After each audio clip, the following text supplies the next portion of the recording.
Samantala, mayroon ng good at significant lead sa investigasyon sa kaso ng pagpaslang sa dalawang online seller couple ito sa Mexico, Pampanga.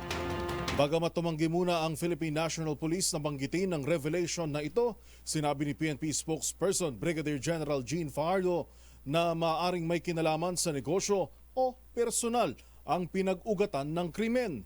Narito ang ulat ni Edniel Parosa. Posibleng dahil sa negosyo, pero hindi rin isinasantabi ng kapulisan na personal ang ugat ng pagpaslang sa dalawang online sellers sa Mexico, Pampanga. Ayon kay PNP spokesperson, Police Brigadier General Jean Fajardo, nakausap na ng Provincial Police sa mga magulang ni Lerma Lulu alias Mami Lerms, isa sa mga common law spouses na biktima ng pananambang. Dito man magmumula ang kung tawagin ay good at significant lead sa investigasyon sa kaso. Pero tumanggi na muna ang PNP na banggitin ang revelation o pagbubunyag na ito na maaring magturo sa utak sa krimen.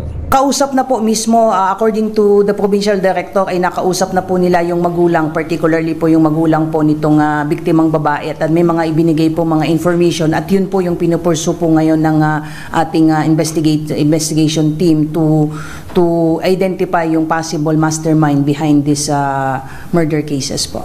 Batay sa CCTV footage nakuha sa Barangay Santo Rosario, makikitang sinuntan ng riding in tandem ang sinasakyang itim na pickup ni Lerma at Arvin Lulu na galing sa pakikipagkita sa isang kliyente.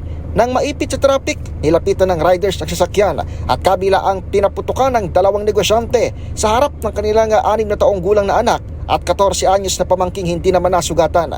Nagtamo ng isang tama ng kalibre 45 si Arvin, habang 3 bala naman ang sinalo ni Lerma dahilan ng kanilang pagkakamatay. Kinumpirma ni Fajardo ang unang binanggit ni Central Luzon Police Chief Police Brigadier General Rodrigo Maranan sa DZRH na patuloy na ang nganahan sa tukoy ng dalawang salarin.